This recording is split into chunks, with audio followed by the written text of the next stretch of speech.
As Nia, Tony, and Zane walked into the jazz club, the crowd and the vibe hit them like a ton of bricks. They were in awe. The music, the smoke, the energy. It was all so intense. But what really blew their minds was what they saw next.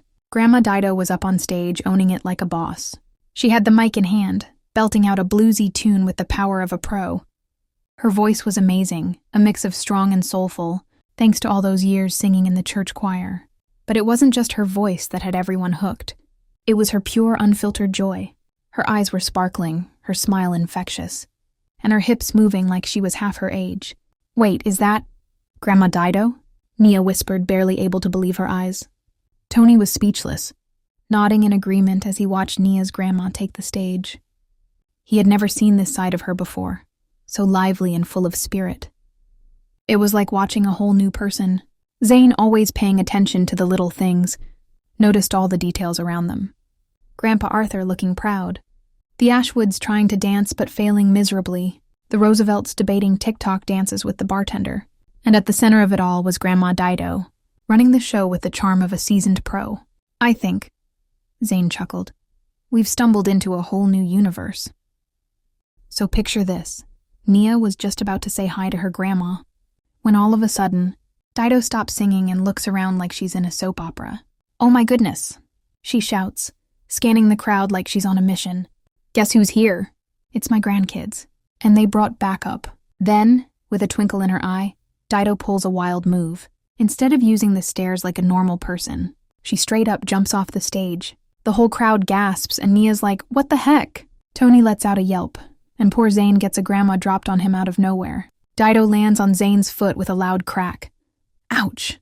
It sounded bad, and Zane's face is a mix of pain and confusion. His foot just did something it was never meant to do. "Oops, sorry, honey," Dido says, totally unfazed. "Didn't see you there. Nice camo pants, by the way." She pats his head, then hops off his foot like nothing happened, leaving Zane stunned, confused, and in a lot of pain. The spotlight follows Dido as she struts over to her grandkids, while Zane's left wondering if his foot's still in one piece. The whole room bursts into laughter, even Mr. Beau, who's got a killer headache. The Ashwoods and Roosevelts, alerted by the commotion, turn to see their grandkids in the middle of this crazy grandma landing scene. They all start chatting and laughing, asking if Zane's okay. He's not. And Kia Ashwood's worried about that loud cracking noise. But before they can check on Zane, a bunch of security guards show up looking totally stressed. They've been trying to wrangle the wild grandparents all night, and now they're pinning their hopes on the grandkids to bring order back. One guard, looking like he's seen a ghost, rushes up to Nia like she's the savior. "Miss Sorelli," he pants, "thank goodness you're here. Can you handle them?" He gestures towards the grandparents, who are now debating whether to make a human pyramid or hit up the bar. "Oh my gosh," Dido gasped, finally noticing Zane's pained face. "Sweetie, you look like you've seen a ghost. And is your foot supposed to bend that way?" "Oh no, I messed up big time." Quick as lightning, Dido pulled out her phone. "Don't worry, honey," she reassured, dialing a number in a flash. "Grandma's coming to the rescue. We'll fix you up and back on the dance floor in a jiffy." "Grandma?" Nia chuckled, trying to hold back a laugh. "I think he'll be okay. Maybe just some ice." "No way, darling," Dido cut in, her voice full of authority. "This needs professional help. Hello, 911? I have a young man here with a serious injury. I think it's a broken bone, maybe more. And he might be in shock. Yes, it's urgent. We're at the jazz club near well, I'm not sure where exactly, but you'll hear a guy butchering my way.